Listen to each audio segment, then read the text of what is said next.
So I was about to do a treatment, but I'm having too many hiccups, so I'm gonna turn off my hiccups. Or you're being free. Pay attention. Pay attention.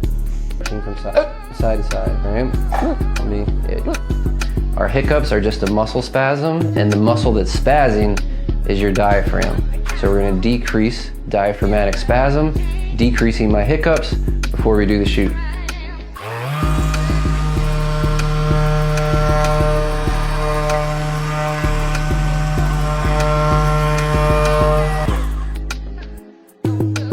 Notice how I'm not hiccuping anymore. It's under your rib cage, right? Your diaphragm is what pulls your ribs down.